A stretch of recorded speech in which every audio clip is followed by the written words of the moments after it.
Hi there, and welcome to another episode of the Future of Jewish podcast. I'm your host, Joshua Hoffman. On this episode, I am joined by Avi Melamed. He is a former Israeli intelligence official and senior official on Arab affairs, which propelled him to expertise on current affairs in the Arab and Muslim worlds and their impact on Israel in the Middle East.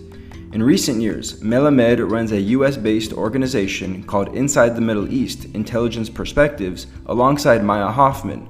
They provide professional, apolitical, non-partisan, intelligence-based, contextualized education and knowledge about the Middle East. He has also authored 3 books in English about the Middle East. His latest one, titled Inside the Middle East, Entering a New Era, which was published in February 2022. Enjoy my conversation with Avi Melamed. Avi, thank you so much for taking the time to speak to me today. I've come to know you over the last few years here in Israel and really learned a great deal from you about Israel and the Middle East. But before we get into that conversation, why don't you start by giving us your background, where you're from, where you grew up, everything that led to where you are today. Josh, hi, thank you so much for having me. It's my privilege and honor. I was born in Jerusalem. I'm coming after a couple of major chapters in my life: Israeli intelligence, senior official on Arab affairs. I had many positions as a field positions. I'm fluent in Arabic, of course, as part of my training and work. I then went to deal with education. I was working as an educator and a teacher in a high school in Israel for 7 years. And for the last 16 years, I've been working as an independent Middle East intelligence strategic analyst. I also served between 2013 and 2018 as the Salisbury Fellow for Intelligence and Middle East Affairs at the Eisenhower Institute in Gettysburg College in Washington, D.C. And for the last couple of years, I'm heading an institute organization, US-based 501c3 called Inside the Middle East Intelligence Perspectives, or in short, ITME. ITME provides a professional, apolitical, non-partisan education about the Middle East and equips and practice and teach people skills and tools taken from the world of intelligence to apply critical thinking and media literacy.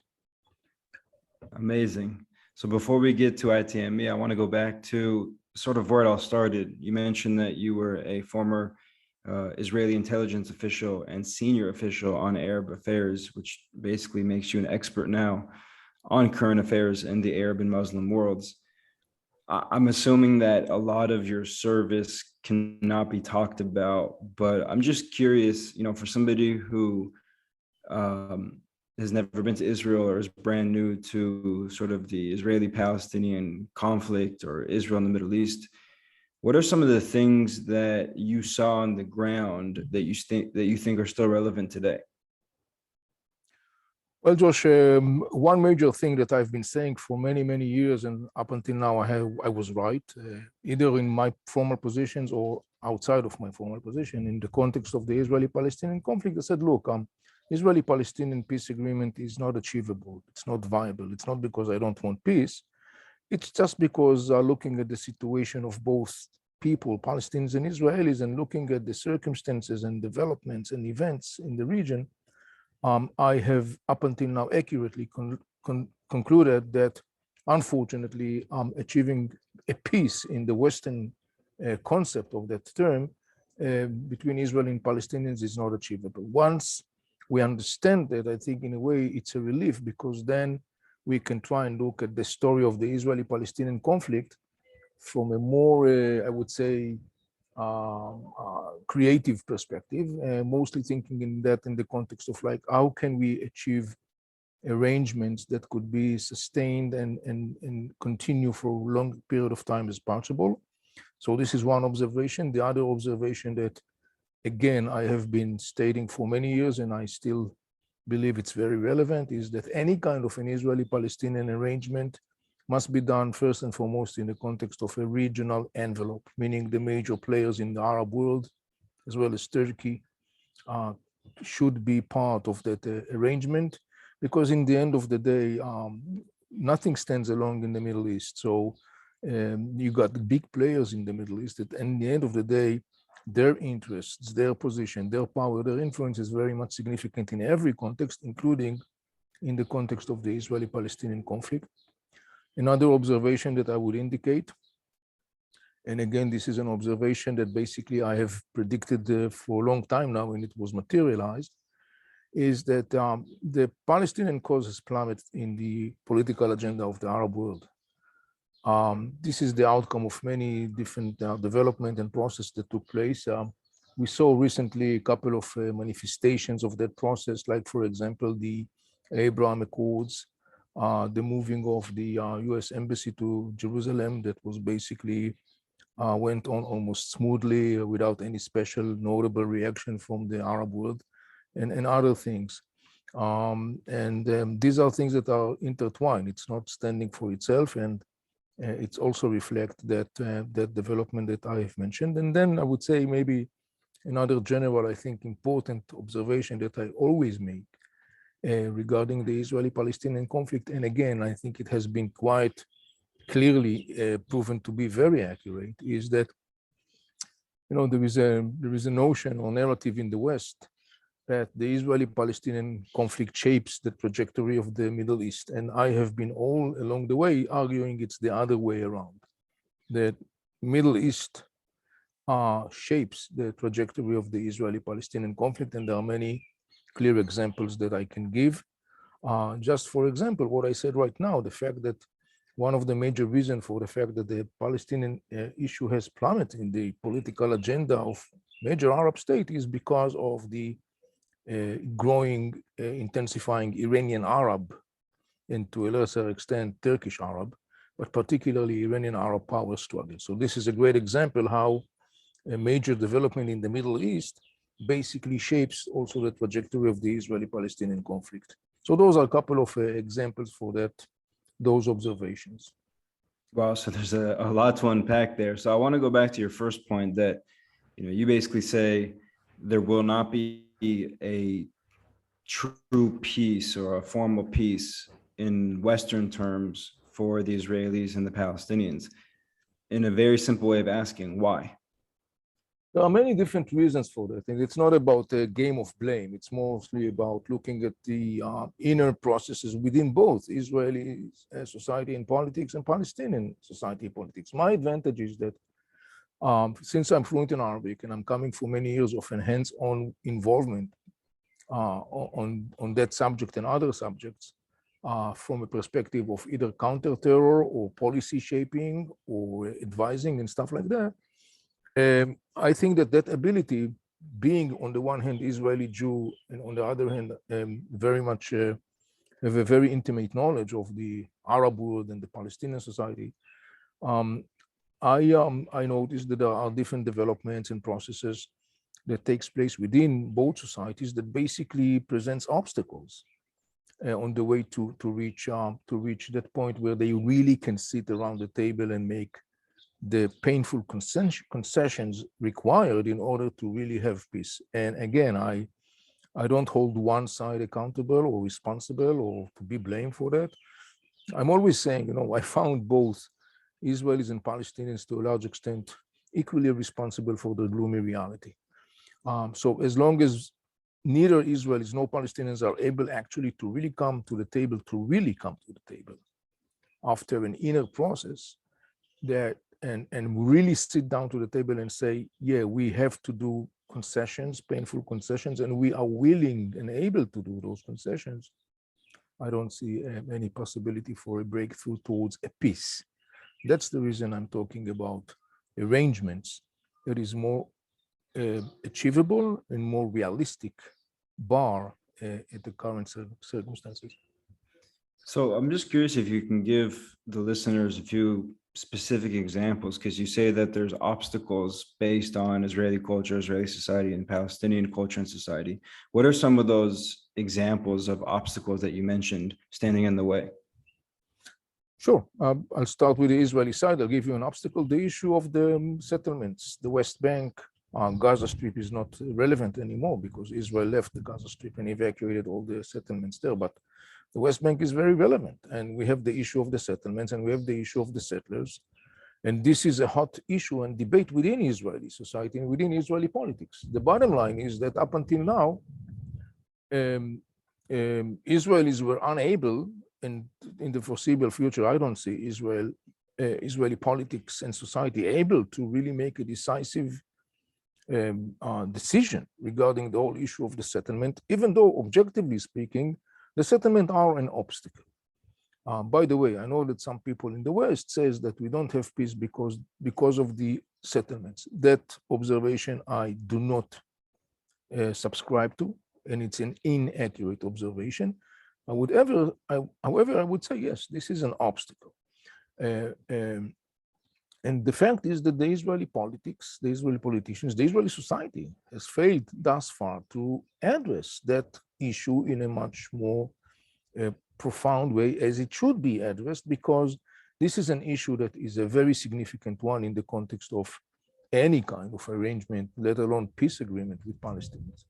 As for the Palestinians, obviously I could give the easy example, and that is the fact that the Palestinians are split. You got two major Palestinian powers, Fatah, which is the major pillar of the Palestinian Authority, and Hamas, who rules and governs Gaza Strip since 2007. Those two Palestinian factors are standing for a totally opposing political agenda, ideology, interests, priorities, and so on and so on. They are fighting one the other over the hegemony inside the Palestinian society. Who will be the leader of Palestinian society? And the Palestinian split, by the way, is one of the reasons that in the end of the day fueled what I said before, and this is the fact that the Palestinian cause has plummeted in the political agenda of the major Arab players, because major Arab players really tried genuinely, like Egypt and Saudi Arabia and Jordan, they tried to reconcile Hamas and Fatah. There were agreements signed and statements made. None of them basically saw daylight. So that kind of like also contributed to the growing disappointment and frustration and fatigue within parts of the Arab world with the Palestinians. So these are two examples, one an Israeli one, the other one is a Palestinian one, that basically shows you an example of an obstacle that prevents actually the two people to come to a place where they can have an agreement. I mean, look, Hamas saying to the Palestinian, the only way in the only horizon that we offer you is an endless fight against Israel until Israel will be eliminated. Well, that's a problem right there. Settlers are saying, on the other hand, we should not evacuate settlements from range of ideas or reasons like ideology all the way to security. So these are things that are, you could say, presenting both sides an obstacle on the way. Yeah, I want to talk a little bit about the settlements, because in a previous episode with Daniel Sokach from the New Israel Fund, we really got into this debate, and the West clearly sees the settlements as an obstacle. You touched on it a little bit, but I'm curious more on the security aspect of the settlements. I mean, you being a former Israeli intelligence official and having, very deep knowledge and expertise in the Arab world, specifically the Palestinian world as well. A lot of Israelis, I think, they look at the West Bank not as an ideology, but as a security concern, and that, we withdrew, albeit unilaterally, from Gaza, and we saw what happened there with Hamas and the wars and the operations that have transpired since then. Do you feel that, taking that same view of the West Bank, that potentially withdrawing from the West Bank presents a security concern like we see in Gaza, or do you feel otherwise? There are a couple of things we have to differentiate. First, let me be very clear about something. Settlements do not provide Israel security. In fact, when you see what happened in Gaza Strip, for many years, one of the major arguments was that the Gaza Strip settlements are essential for the security of the state of Israel. The security of the state of Israel is, in the end of the day, in the hands of the Israeli Defense Forces, not the settlements and not the settlers. Now, what happened in Gaza was that in course of time, and reminding you, it was Ariel Sharon, and the right-wing leader, that back in the 80s, when the first Intifada took place, Ariel Sharon was the one saying, we will never ever leave Gaza Strip. he was 30 years later or 20 years later, as the prime minister of Israel, he was leading the disengagement. He was initiating and leading the Israeli withdrawal and end of Israel presence in Gaza Strip. One of the major reasons he did that was because he realized that the settlements in Gaza Strip were not an military security assets. They became a burden in terms of security. The army had to secure them. People were killed, settlers were killed, soldiers were killed. So in that sense, settlements are not a factor in the context of securing the state of Israel. The state of Israel is to be secured by its armed forces and intelligence services and so on. However, on the other hand, when you look at the West Bank, obviously the state of Israel in any scenario, and anyone who knows the topography and the geography of the West Bank and the state of Israel obviously can understand it. In any scenario, the state of Israel must be sure that it will have all the means needed to secure itself, because I'll give you just an example and we'll understand. There is a very powerful presence of Hamas, Islamic Jihad in places like Hebron or Jenin, which Hamas' biggest dream is actually to duplicate the Gaza model into those places and others in the West Bank. We all understand that if Hamas will be able to duplicate the model of Gaza, that will lead immediately to a whole-out war, because Israel will not be able to tolerate that, a situation where the West Bank become also a launch pad for rockets and missiles and whatever. So in that context, the West Bank is enormously, of course, significant. Moreover, in any arrangement, Israel must insist that it will be, and only Israel will be, the one securing its border with Jordan. This is Israel's longest border. It's 300 miles and more. It is, just to understand, to give people a notion, the Israeli-Jordanian border passages, one of them is 20 minutes drive from Jerusalem. That gives you the perspective.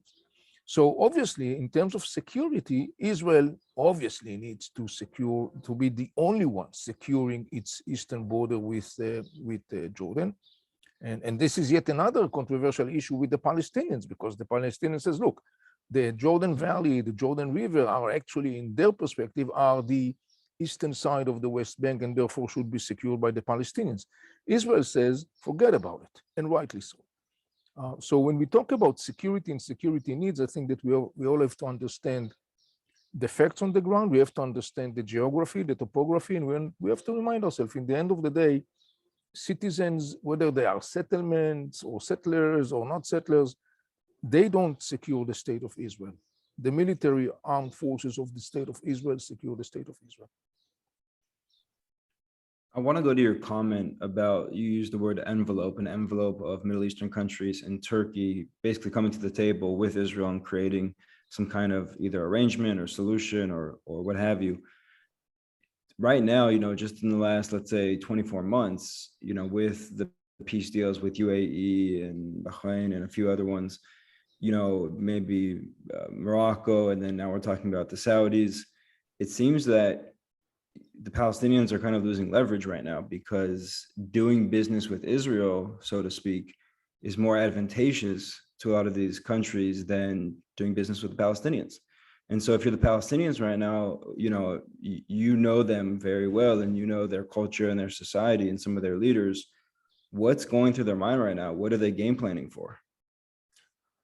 Look, the Palestinians are having a very complex give and take relationship with the Arab world, sort of speaking, or the Middle East. On the one hand, the Palestinian understands that they have a weak hand, and they try to leverage as much as possible everything they can in order to be basically remain relevant and to make sure that they will not be pushed aside. On the other hand, many times, and it happens all the time, you see that how players in the Middle East are actually monetizing the story of the Palestinian cause in their service.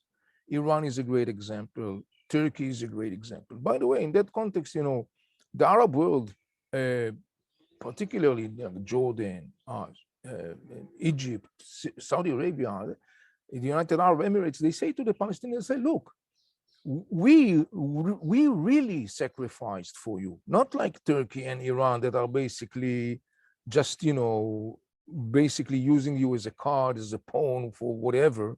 One day they with you, the next day they will throw you under the bus. They're saying, we really supported you, we really sacrificed, particularly Egypt, And they say to the Palestinian, look, enough is enough. You have to make your own decision. Where exactly do you want to go when you grow up? So in that sense, the Palestinians, of course, you can understand, are very frustrated with all this shift because, they are relying on this almost automatic, unconditioned support of the Arab world in their case. The Arab world supports the Palestinians' major narratives, meaning two-state solution, East Jerusalem is the capital of the Arab state, and some sort of like what they call a just solution regarding the issue of the Palestinian refugees. But in the end of the day, the Arab world basically says to the Palestinians, says, look, the world is changing, the region is changing, priorities are changing. We are in a totally different place. You Palestinians, you need to decide where exactly you want to go. You want Hamas way, go ahead, bear the consequences. You want the other way, go ahead, bear the consequences. The Palestinian says to the Arab world says to the Palestinian, look, we will respect whatever you decide, and you are at your own. Take care of yourself, and that's it. Turkey and Iran are playing, monetizing the story of the Palestinians. Iran, particularly, plays the whole story of Al-Quds, Jerusalem, and Al-Aqsa. Iran basically, obviously, fueled the flames of Gaza Strip, and the more violence between Israel and Gaza Strip, the better it serves Iran, because Iran basically presents itself as the defender of the Palestinian case and the Palestinian cause, though the Iranian could not even give a damn. I mean, they could, in a heartbeat, they will throw the Palestinians under the bus. The Palestinian knows that. But it's a complex game. It's a complex game that they are playing because they have a weaker hand. But in the end of the day, the message that comes from the Arab world is very clear and very right to the Palestinian. One way or another, you have to make a decision where do you want to go, what do you want to do. And by the way, that message is percolating into the Palestinian society, and that's for itself is a good sign. I want to talk a little bit about Mahmoud Abbas, also known as Abu Mazen, 87 years old. You don't hear about him that much in the international news, but obviously when there's tensions on the Temple Mount or anything dealing with the Palestinians, he will sort of come to the surface. This is a guy who's really been presiding over the Palestinian people, at least in the West Bank, since I think like 2004, 2005, and clearly is at the end of his life. Is the end of his life, whenever that will be, whether it's in the next few months or years, or even if it's in 10 or 15 years, will that be a new chapter in the Palestinian story, or is there more to that he's more just a figurehead? No, it's going to be a new chapter. Look, Mahmoud Abbas, to the best and worst, was playing a very significant role in the end of the day in many different aspects. When you think about this person, Mahmoud Abbas has to simultaneously act and conduct his behavior and policy while simultaneously looking at the same time at 4 or 5 different arenas. He had to look at the inner Palestinian arena. He has to look at the Arab world. He has to look at the inner Palestinian split. He has to look at the international community, and he has to look in the history, meaning what is going to be his heritage. This is a very complex task to navigate. And Mahmoud Abbas, to a large extent, with all the criticism and stuff like that, in the end of the day, Mahmoud Abbas was very valuable partner for the state of Israel and for at least creating an atmosphere of some sort of stability at least in the areas of the West Bank that are controlled by the Palestinian Authority, given the huge turbulences that the region is experiencing, and particularly in the last 2 decades, which is the same period of time when Mahmoud Abbas came to power. So in that sense, the man deserves a credit. there is a lot of criticism, and many of that criticism on Abbas is very justified. Nepotism, hedonism, corruption, all those things. He's he's not the first and the last one to do that. It was there, it is there, it will be there, like many other places. But I think that we have to look at his role in that sense. So when everyone in the Palestinian Authority, the Fatah organization in particular, are kind of like taking positions towards the day after Mahmoud Abbas, this is a new, totally different chapter. It happens in a kind of like in a circumstances that are partly existing and are familiar, like for example the Palestinian split, but it also takes place in a time where the Middle East is also entering a new era, as I wrote in my new book. The whole shift of alliances in the region, the declining influence of Western hegemony in the region, the rise of China, and many other things. So it will be very interesting to see in the next chapter of the Palestinians in the West Bank, at least, what's going to be the characteristic of this new chapter. We are looking at the new chapter, and it's very significant. I can tell you that in the intelligence world and policy-making world, many people are watching very closely the situation, because we all understand this could be a pivotal moment. I want to get to your book in just a few minutes, Avi, but I want to talk about Iran, because you brought up Iran, and we know that the tensions between the Israelis and the Iranians becomes deeper and deeper basically every day now. We know Iranian pursuit of nuclear weapons, whether they have it, whether they're building it. When you look at the current situation today, there's a lot of possibilities for how this could play out. But if you were a betting man, how would you bet on how the Iranian-Israeli saga that we see today plays out?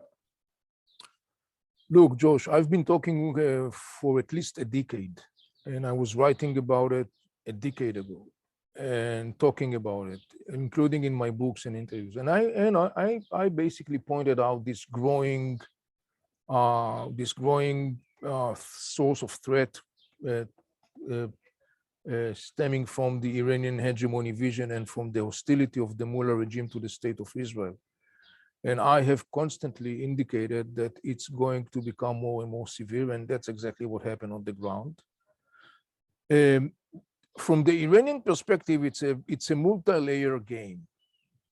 To a certain extent, the story of eliminating Israel and so on was, to a certain extent, one of the tools and one of the instruments that the Mullah regime is using in order to achieve a geostrategic task or interest that in the priorities of the Mullah regime comes before the elimination of the state of Israel. That geostrategic task of the Mullah regime is to assure and position himself as the ruling major hegemonic power in the region, and particularly in the context of the land corridor stretching from Iran all the way to the Mediterranean Sea. So you see that a major arena where the Mullah regime was and is making an effort in terms of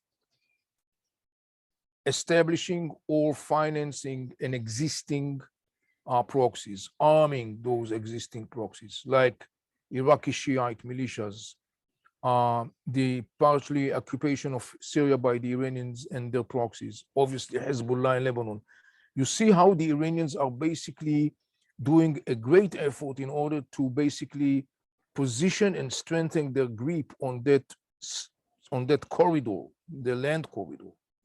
And this is in the Iranian master plan. This is a phase that comes before the next one, which is preparing the stage for the elimination of the state of Israel. That could wait as far as the Mullah regime is concerned.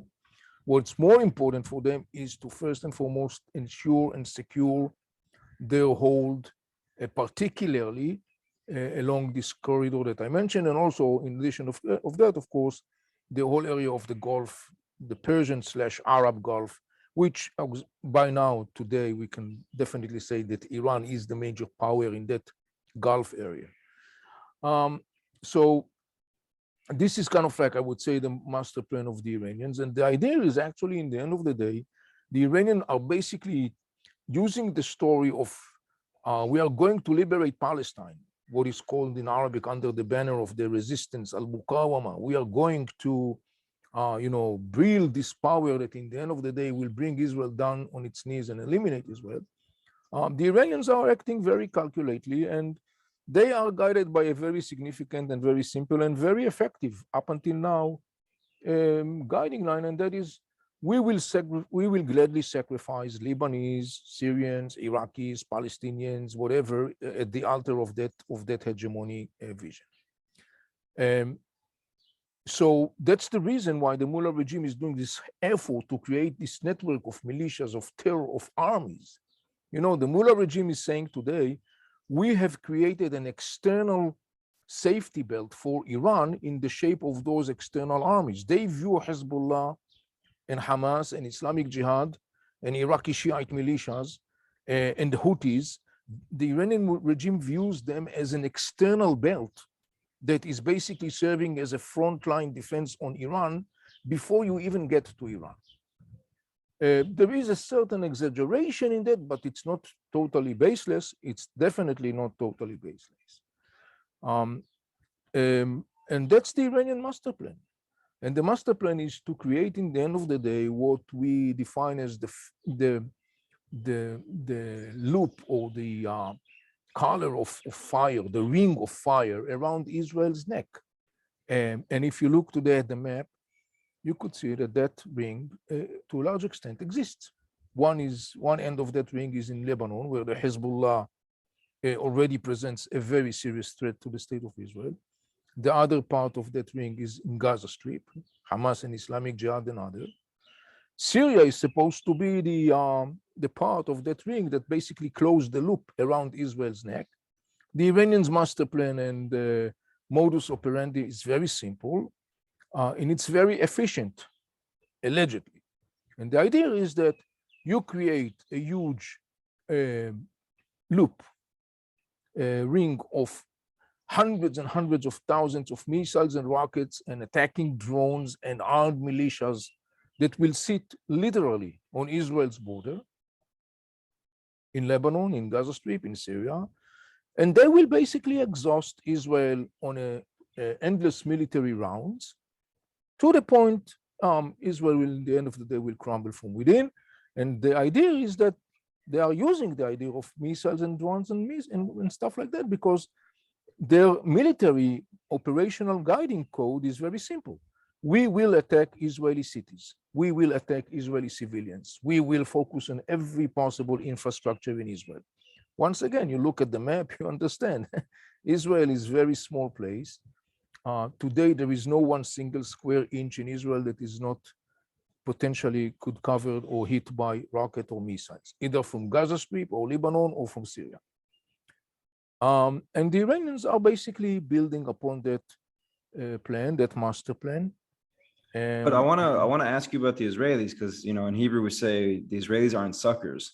And so what are the Israelis doing? We know that there's a lot of preemptive action, but going back to my original question, which is, how does this actually play out? If you were to bet on one of 3, 4, 5 different scenarios, is this going to end in war? Is Israel going to preemptively attack formally Iran? Where are you putting your money in this game? Well, there are different factors that we have to take into consideration.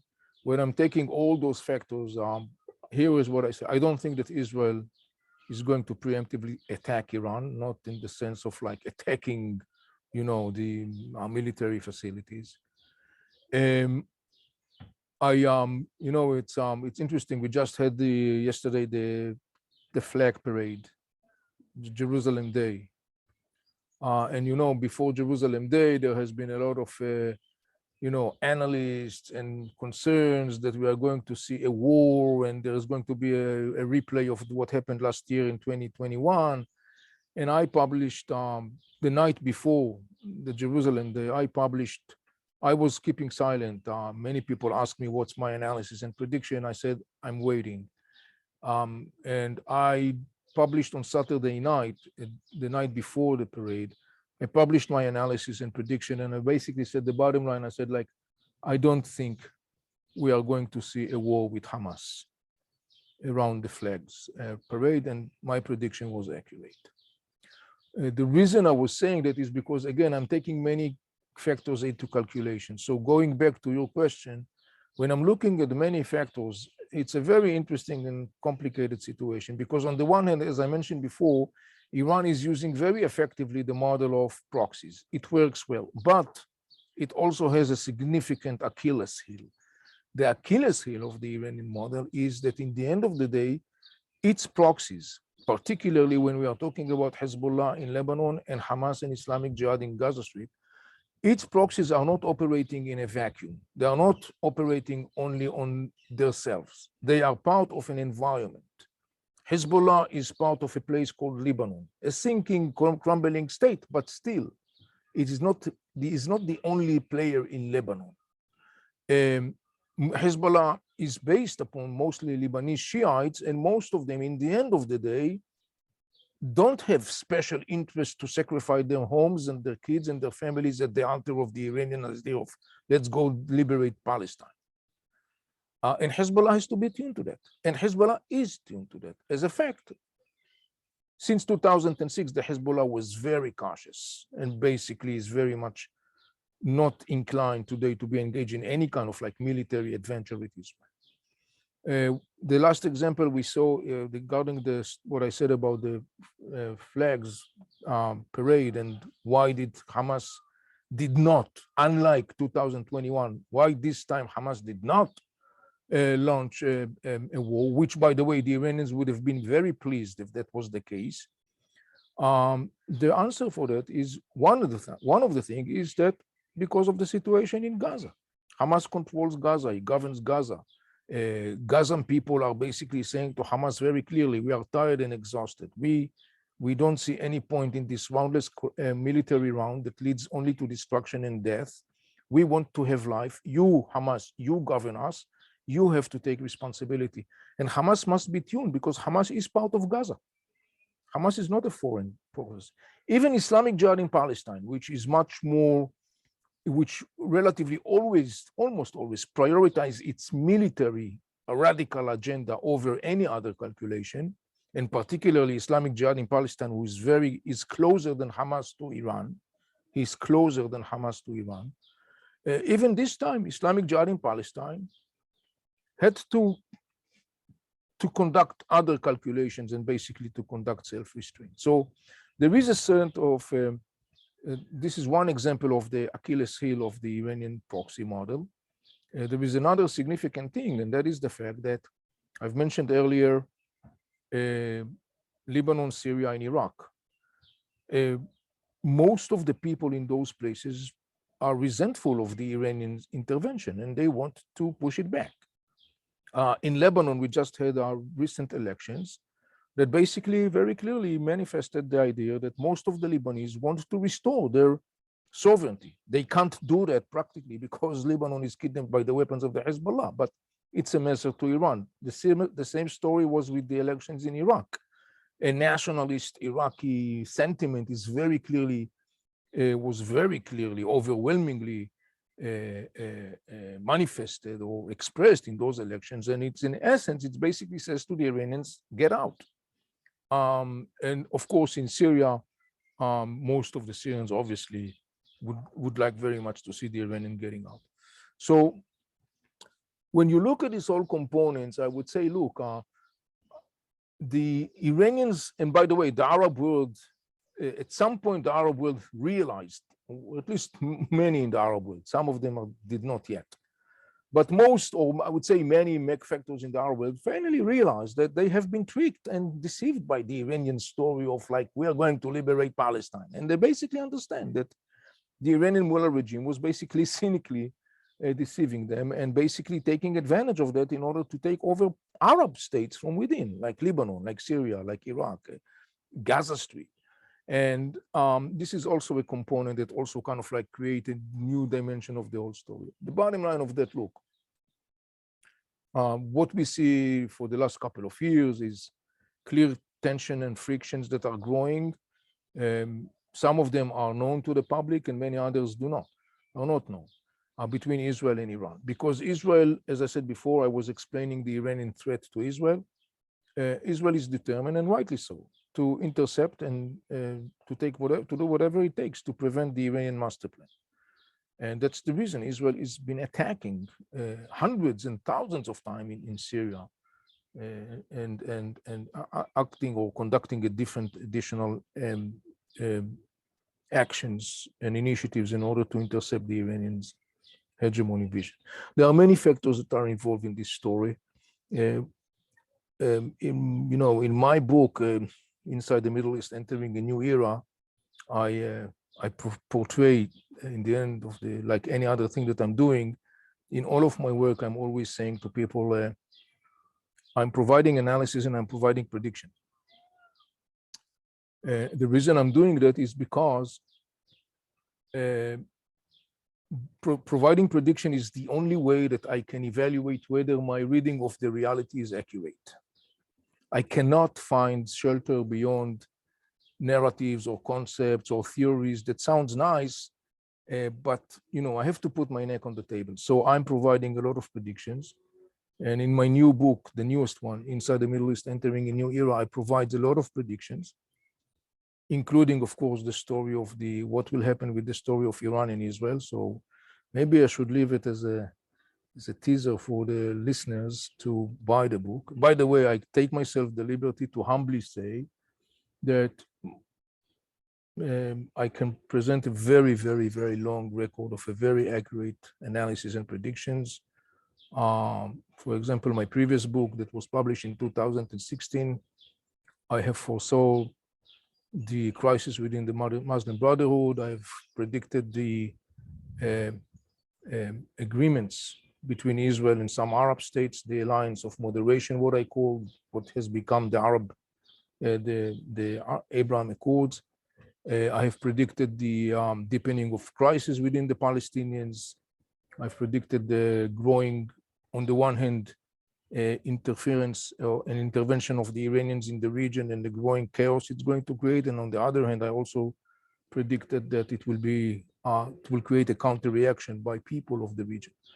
So, referring to your question, maybe I would leave this kind of the other part of the prediction to the listeners to go and to buy this book. Definitely. I one of the things that I really love and I've learned the most from you is the concept of the Middle East shaping the trajectory of the Israeli-Palestinian conflict and not the other way around, which most people think. And so what I'm hearing in, you talking about Iran and the proxies is that ultimately the rise and maybe fall of Iran is going to dictate what's going to happen with the Israelis and the Palestinians, because if Iran ends up, if their master plan, as you call it, ends up backfiring, if these proxies, which as you say don't live in a vacuum, accurately speaking, of course, and all of a sudden, you start seeing, I don't know if you want to call them rebellions or revolutions or any type of backfire from the Lebanese, from the Syrians, from potentially the Palestinians in the Gaza Strip. All of a sudden, Iran finds himself fighting not Israel, but sort of the people that are anti these proxies.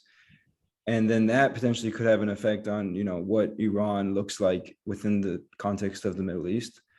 And at the same time, one day Iran might wake up and say, actually getting into business with the Israelis is going to be more advantageous for us than potentially, this master plan that we've been building. Either way, the Palestinians at that point have run out of true allies, maybe, in political or, I don't know, governmental speak, people will still, portray their allegiance to the Palestinians, but on the ground, in reality, if that happens, then what happens to the Palestinians, where if they don't have any more real allies in the region, and does Israel absorb them? Does it become a one-state solution? Does it stay the status quo? What happens in a situation where potentially the Palestinians don't have any more real allies? Well, there are two parts to refer to. Let's start with the first one that you made, very accurate observation. Look, if the Mullah regime hegemony vision is intercepted, and let alone if the Mullah regime falls, obviously the impact of that on the Middle East in many ways is enormous, and particularly also in the context of the Israeli-Palestinian conflict, because as I said before, the Mullah regime has an interest in perpetuating and escalating the Israeli-Palestinian conflict. It serves the Mullah regime. The more there will be wars between Israelis and Palestinians, the Mullah regime benefit, because then the Mullah regime basically further continue to echo the slogan of, look at the Israelis, they are killing the Palestinians, we, the Iranians, we are the one that will defend the Palestinians and we will liberate Palestine. I don't know to say to what extent some policymakers in the West understand this equation, the relationship between the things, but the relationship is enormously significant.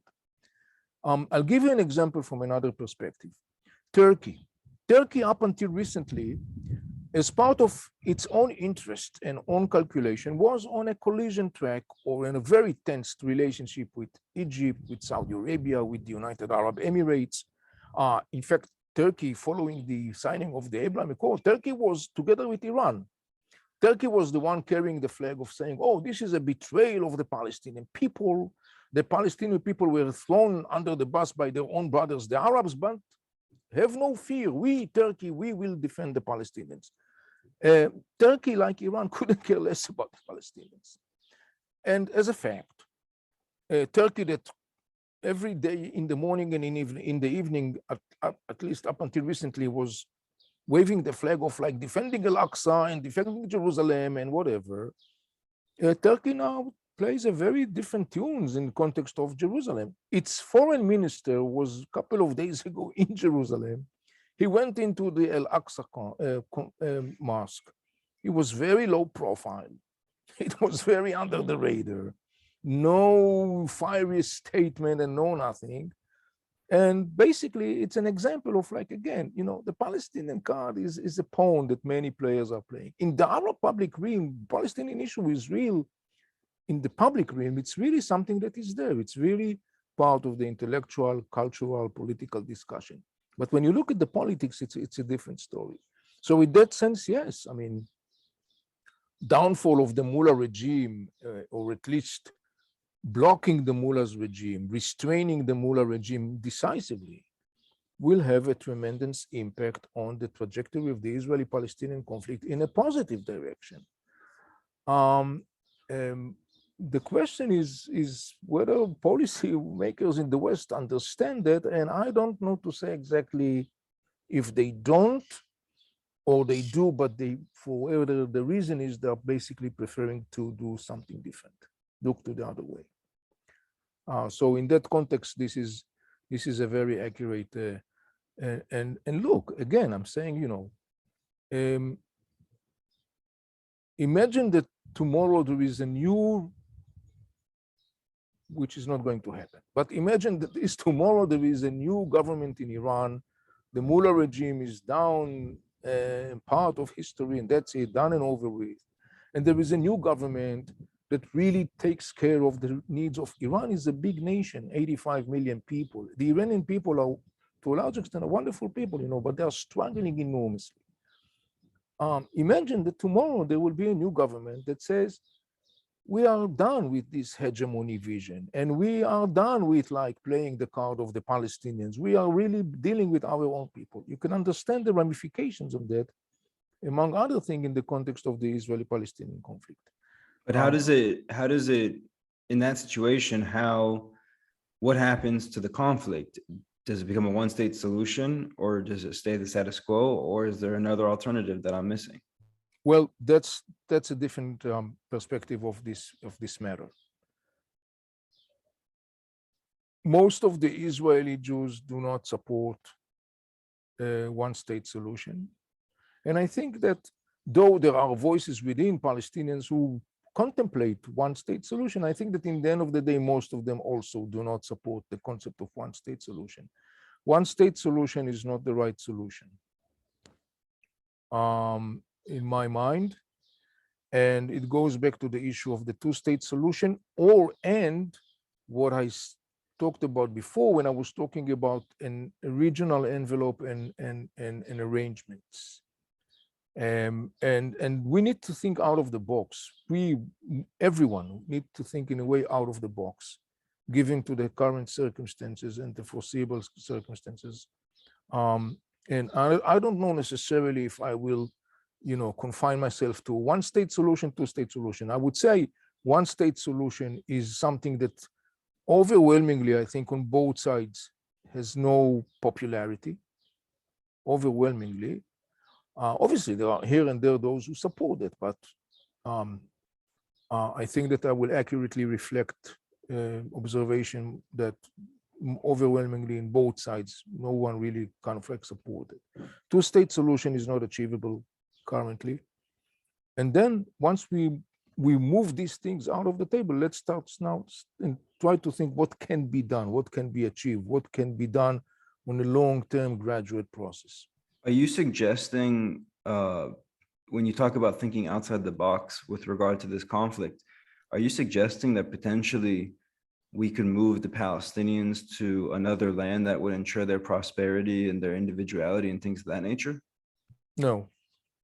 So what are some, could you give just a few examples, even hypothetical situations of what outside the box thinking and doing would entail in this situation? Yes. For example, let's say that you are creating, there is a frame that is called the GCC, the Gulf Cooperation Council. Maybe there is a way to think about creation of some sort of a body that includes Palestinians, Jordan, major Arab states, Egypt, the Gulf states. And that body is basically a body that serves as sort of like a representative for a specific period of time that basically takes care together as a joint body with the story of the Israeli-Palestinian conflict. And that body is going to have different fields: security, development, and natural resources, political structure, mechanism and apparatus of decision making, and many other things that basically that body could act and operate as a body that basically acts as a temporary, not forever, but as a temporary body that basically is the counterpart to Israel to discuss, to negotiate, and to apply arrangements that are being mutually agreed. What would like the results, the potential results of that body be? Because if you're saying, I'll give you an example. Let's take Gaza Strip. Gaza Strip is ruled by a Palestinian Islamic radical movement that is called Hamas. Hamas is not willing and will never be willing to recognize Israel's existence. He says that, and he does that. I mean, that's their ideology. Hamas vows to eliminate the state of Israel. Hamas is not going to disappear. I don't like Hamas. Many Palestinians and many Arabs don't like Hamas. He's there. He's not going to disappear. A right approach, or maybe I would say a kind of like a different kind of approach, will say, and that's what I'm saying, I want to make Hamas the problem of the Arabs, not my problem. Because then they speak Arabic. Hamas is part of the Arab world in the end of the day. It does not a solitary player. He does not act in a separate universe that subdue only to the rules of Hamas. And there are many ins and outs and many players and factors that are involved. So, for example, if you are talking about Gaza Strip, and you are talking about creation of such a multinational Arab regional entity that is kind of like obviously backed by international major players, and that entity move forwards, for example, and takes responsibility in terms of security in Gaza Strip. Now, if you will say to people in the Arab world or Hamas, you have to disarm yourself, forget about it. It's not going to happen. It's not going to happen. But if you basically come from a place and says, look, this is an entity that in the end of the day try to find this kind of like an out of the box arrangement that basically takes all the component into consideration, maybe you could say, look, Hamas can be part of this security deployment in Gaza Strip, but this kind of like thing is kind of like now going to operate under an umbrella that is a regional umbrella that has much more, I would say, cohesive, comprehensive interests to take into consideration. And most significantly, this is an umbrella that has a power.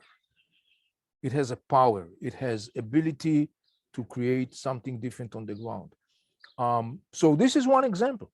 I'm talking about creating, for example, a mini style, kind of like mini model of UN Security Council in the region, for example. And again, that goes back to what I said when I was talking about thinking out of the box. We have to think out of the box. And the beauty about thinking out of the box is the limit is the imagination. Yeah, you're totally right. Avi, I want to get to your new book. You've written 3 books, but your newest one is Inside the Middle East, Entering a New Era, which you just published back in February 2022. You talked about it a few times throughout the interview, but tell us, why you wrote this book, and most importantly, what you want people to get out of it. I wrote this book because the publisher of the previous book approached me just shortly before the beginning of the Corona, 2020. The publisher approached me and said, look, the previous one was very well received. It was very successful. We want you to write, he called it an update. And I was like, I'm sorry, you don't write an update on the Middle East after five years after the previous book was published. It's a new book. Indeed, it's a new book. It's even bigger than the previous one. The major theme of the book is that the Middle East is entering a new era. And in a sense, that book is sitting on the previous one. But at the same time, it also provides people who are not familiar with my work or did not read the previous book. The new book also provides the basic blocks of knowledge that are very crucial if you want to understand the Middle East. And it also provides, as I said, analysis of the major developments that happened in the Middle East between 2016 up until today. Why 2016? Because 2016 was the date where the previous book was published. So I'm analyzing the major developments. I refer to some what I think significant political, social, economic, security developments in the region.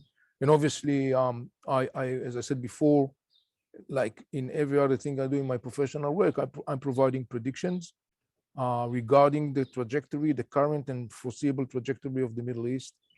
There are a couple of, I think, interesting predictions that I make. I can say, share with you a story. I was honored to invited by the president of Israel, Yitzhak Herzog, immediately when the book was published. President Herzog invited me to privately brief him about the Middle East and have a conversation about the Middle East. And there were a couple of, predictions that I made in the book that basically were very intriguing for him. And I think that given the fact that I have a very, very long proven record of a very accurate analysis and predictions, I think that was one of the reasons the president find it worthwhile for him, and is very busy, of course, to get together with me for a private discussion. And again, I believe this is a book that, like previous ones, this is a book that is important. I think it provides a comprehensive, cohesive outlook of the Middle East. And one of the significance of this book, like all of my work, it is totally based upon Middle Eastern sources, because as I said before, I'm fluent in Arabic. So I gathered all the information, almost all the information I'm gathering from an Arab sources in the region. I'm spending every day of my life hours and hours of reading, looking, talking in Arabic with people from the region in order to understand what happens, because that's the way to do that. You have to endlessly gather information and to work hard to understand such a complex reality and region. I think that it's very significant, particularly to Western audience, because first of all, it offers a Western audience an access to an information that Western audience do not have, simply because the discussion in the Western realm is done in the mother tongue, whether it's English or French or German or whatever. And here they have an access to a plethora, a huge amount of information and analysis that is based upon Arab sources. There are hundreds and hundreds and hundreds of quotes and sites in the book that are from the Arab world. One of the things that make this book also very unique in that context is that all the excerpts in the back of the book, and this is very, very, very unusual to say the least, all of the excerpts are written by Arab commentators, think tanks, leaders, and others from the region, who actually, you don't find many Israeli, ex-intelligence Israeli people that write books about the Middle East, and their biggest fans, sort of speaking, are Arabs from the region. The reason for that is not because I'm echoing an Arab narratives or any political narrative, but because they understand that I do reflect very accurately at the very complex layers of the region. And I think there is another significance to that book, like exactly the previous one. One of the things that I wrote about for many years, and for example, I emphasized in my previous book that was published in 2016, was when I was referring to Middle East education in the Western discussion, and I had a lot of criticism. And I basically argued that, unfortunately, the level of education is compromised because the whole education is subdued to a very flat outlook of a very complex region. A discussion that is mostly based, unfortunately, on narratives or concepts or theories that may sound nice, but they don't really stand to the test of reality. And I already warned many years ago, and also, like, for example, in my previous book in 2016, and other articles and interviews that I gave, I said, this is a very destructive process. This is a very disturbing process because it has a lot of negative ramifications and implications, which unfortunately happens. We see that in many ways in different aspects. So I reiterate that message also in my new book, which again, I think it's very significant as part of trying to convey people in the West, as much as possible, the very, very multi-layer complex picture of the Middle East. I think that specific element is also part of that education. Avi, I want to finish by asking you, you know the Arab world just as well as any non-Arab, I would say. And so, what's one thing that most people, especially in the West, but not only, just don't get right about the Arab world from the outside looking in? What's something that, you mentioned the Iranian people are mostly good people, and we can probably say the same thing about most Arabs across the Middle East, but what's just one thing that you say, I wish the Western world and the rest of the world just got a little bit better, a little bit more accurate about the Arab world? Well, Josh, it goes back to actually what I said before. Look,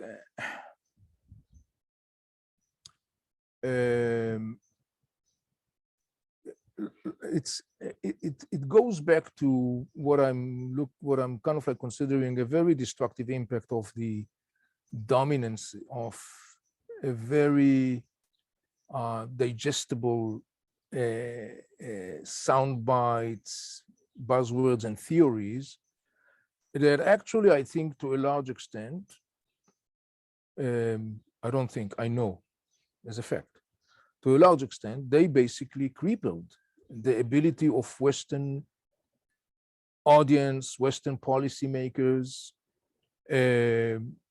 shapers and shakers in the West to view not only the Arab world, but I'm talking about the world, a complex world. You know,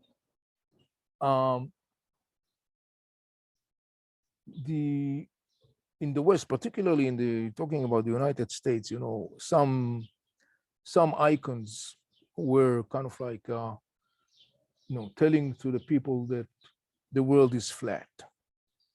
Well, they are wrong. The world is not flat. The world is definitely not flat.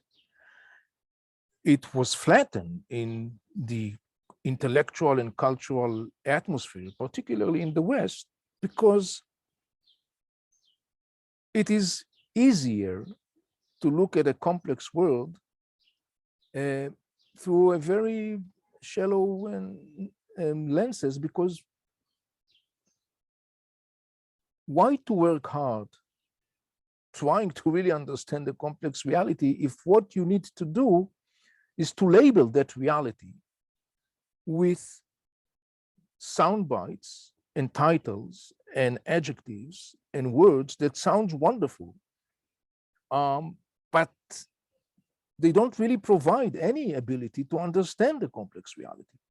So yes, you can chant you know, slogans of like imperialism and colonialism and justice and victims and stuff like that, which sounds very appealing, and it is appealing in a, you know, identity politics of today. But it doesn't really provide you with a real ability to understand the complex world. So as far as Western audience, particularly in the West, they say, yeah, the world is flat. The world is not flat. And I think that there is, and I hope, there is a process of gradually starting to understand that maybe the world is not so flat. The Ukraine war is one example for that.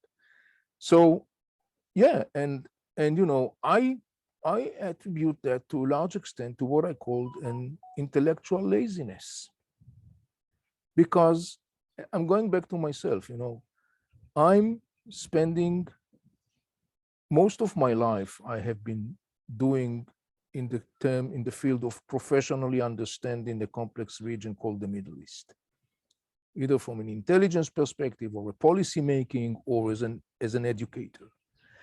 And in every chapter, the common denominator was it was all, and it is about a hard work of endless work of gathering of information, endless work of trying to pursue more information, to ask tough questions, to put myself time and time again to the test of reality. Because there is no shortcut. I can easily find shelter beyond the, you know, beyond the concepts and narratives and nice words and sound bite that sounds great, but that doesn't provide me with ability to understand the complex world. And unfortunately, this is something that has tremendously distorted the ability of the West to understand the region, to really understand. And more than that, you know, particularly when we're talking about American Jewry, the damage is very big. That damage, particularly in the context of American Jewry, unfortunately, is very big. One of the catchphrases and slogans, or, you know, whatever you want to call it, that we hear a lot specifically out of the American Jewry is this idea of tikkun olam, and how, you know, in no short order, they've kind of perverted, right, this sort of Jewish value of tikkun olam as they look at the Israeli-Palestinian conflict. I know you have some thoughts on that. I'd love for you to just spend a few minutes talking to us about, you know, how you perceive that sort of thing. Tikkun olam is a wonderful set of ideals and values. I'm very proud to be a part of a nation, a philosophy, culture, a faith, history of people that brought this wonderful thing to the world. Here is my 2 cents, sort of speaking, and I hope that it will receive to American jury. The first step to do tikkun olam is by understanding the olam. If you don't understand how this olam is, what is this olam made of? What makes it tick? Who the components are, you can't fix something if you don't know how it works. And that goes back to what I said. And I think that, this is really because we have a lot of, I know that your wonderful initiative have many audience that are coming from, American Jewry and other part of the Jewish world. This is something that I really want to people to take away. Tikkun olam starts with understanding of the olam. If you don't understand olam, you cannot fulfill tikkun olam. And more than that, if you don't understand tikkun olam, your odds or prospects to do tikkun olam are diminishing, not increasing. They are diminishing. And I'll give you an example so we'll understand. The example I want to give is Gaza Strip. The story of Gaza Strip fuels a lot of tensions and criticism among American Jewry regarding Israel. There are elements in the story of Gaza Strip that we all understand. They are very tragic. Life conditions in Gaza Strip are not easy. The rounds, the military rounds and stuff like that. Obviously, we all understand it. But basically what happened is that many in American Jewry, and particularly in the young generation, are failing, for example, to understand or to remember that Hamas controls Gaza Strip. Hamas is the government of Gaza Strip. It has armed forces, it has police forces, it legislates laws, it levies taxes, it has diplomatic representation in different parts of the world. Hamas is the government. So while, ironically speaking, many people in the Arab world, and particularly Palestinians in Gaza Strip and others, are holding Hamas responsible and accountable for what happened in Gaza. Not Israel. They are holding Hamas, not Israel. The Arab world is saying to Hamas, you are responsible for the situation in Gaza because you govern Gaza. The Arab world says that. Ironically speaking, at the same time, there are many people in the West who exempt Hamas from the responsibility. And within American Jewry, young generation, you will find voices who actually idealized Hamas in a romantic view, saying that Hamas is protecting or defending the Palestinians. This is a terrible observation, and it basically starts with not understanding the world. Because had those people knew what's the reality, like I was describing right now, that Hamas governs Gaza Strip, that there is a lot of criticism in the Arab world on Gaza Strip, that Palestinians are criticizing Hamas, not Israel, for the situation in Gaza Strip, their approach may have been changed. And more than that, if you really want to make an impact, a positive impact in the context of Tikkun Olam in the story of Gaza Strip, the way to do that is not by exempting Hamas from responsibility, because when you are doing that, you are boosting Hamas radical way on the one hand, and you are weakening those who are resentful of Hamas radicalism.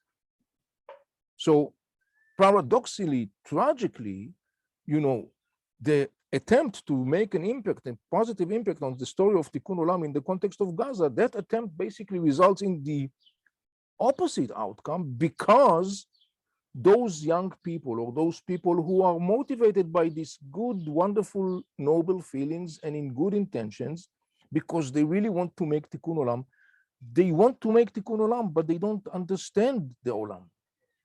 And this is an example of this harmful impact. Please, Yeah, I'm that's urging everyone to understand the way to start Tikkun Olam is by understanding. First, you must understand the Olam, then you could maybe able have a better chance to address that. And I think that for American Jewry who is experiencing a very deep crisis, I think that observation is very valuable. It's very important because it can offer American Jewry a new language to basically bridge over the inner rifts within American Jewry that stems from that particular story. And I hope that my message will reach to as much as many people in American Jewry in the world, because I believe this is a very valid and right observation. couldn't agree more with you, Avi. Thank you so much for taking the time today. It's been a pleasure, very insightful, and good luck with your endeavors. Thank you so much, Josh. Take care.